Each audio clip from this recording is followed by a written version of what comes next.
Hello, Professor. So we are Cyber Suits. We will be analyzing the 2023 MoveIt SQL injection data breach that impacted the government of Nova Scotia. Now, MoveIt Transfer is a product of Progress Software. It's a third-party software that is used by many organizations for secure file transfer. Now, a known ransomware group called CLOP exploited the zero-day SQL injection vulnerability in MoveIt. They injected malicious SQL payloads to bypass authentication and gain direct access into their database.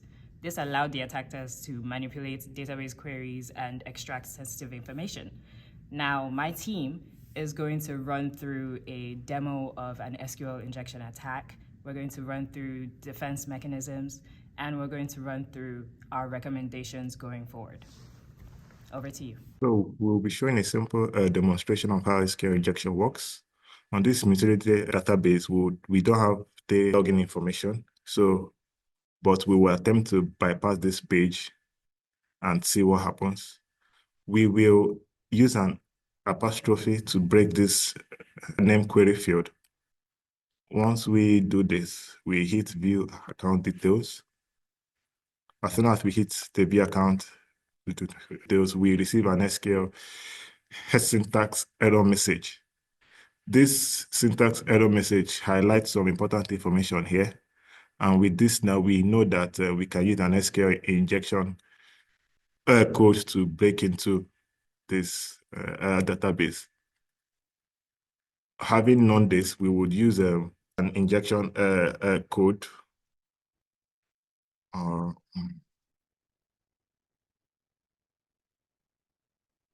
hit view details. And we are in. We are able to view the username and passwords of 25 users. We successfully gained access into this database without having to use any username or a password. All this through SQL injection. So we just saw the demo on SQL injection. So think of that particular scenario on a higher scale. So that was how MoveIt was attacked. So I'll be telling you about the tool called Qualys. So Qualys is a monitoring tool for web applications. So basically, how does it mitigate or stop SQL attacks?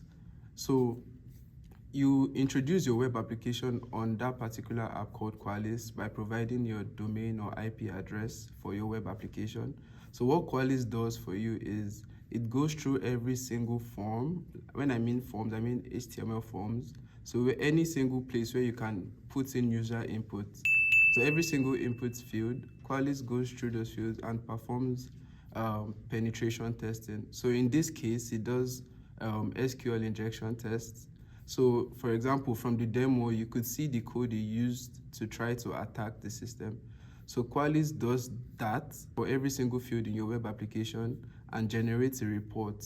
And if it finds that, your application responded with an SQL syntax error, that's an indication that, you could get attacked by SQL injection. It also looks for anomalies, like in a case where it bypasses authentication by providing those queries. So on a large scale, Qualys helps you monitor your applications and performs continuous penetration testing. Thank you, Ralph. Another very important tool we use for the purpose of this case study is the SNOT. SNOT is an intrusion detection and intrusion prevention system. It's a device that monitors network traffic and detects potential security threats. So how does it do this? Like I said, it analyzes the network against predefined rules to identify suspicious and malicious activity. So our focus right now is SQL injection. So analyzing the traffic, so it looks for key SQL words like the union, the select, the drop table, etc.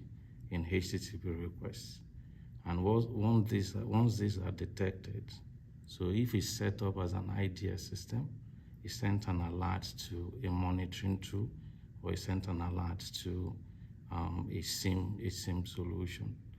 So if it's set up as an IPS system, it drops the packets or it resets the connection. We, the Cyber Suits group, we have some recommendations to give, but one among them is the use of the tools called Splunk. It's an incident response and a forensic analysis tool. This tool sits on the SIEM platform. Actually, Splunk integrates vulnerability scanners like the Qualys, the Nexus, and the Rapid7. Firstly, Splunk supports vulnerability scanning in the following ways.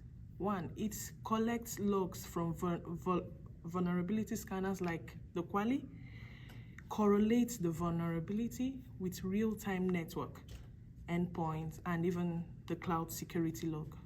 Also, it uses the Splunk ads and the API to inject vulnerability in data. Now, looking at the forensic audit, Splunk does the log retention and history analysis, the file and process analysis, and network traffic forensic analysis to check anomalies in data. Finally, what we recommend using this tool is that it is best and it's a powerful tool for real-time monitoring, correlation, and automation. What it also does is that it improves threat detection and integration with external vulnerability scanners. Thank you.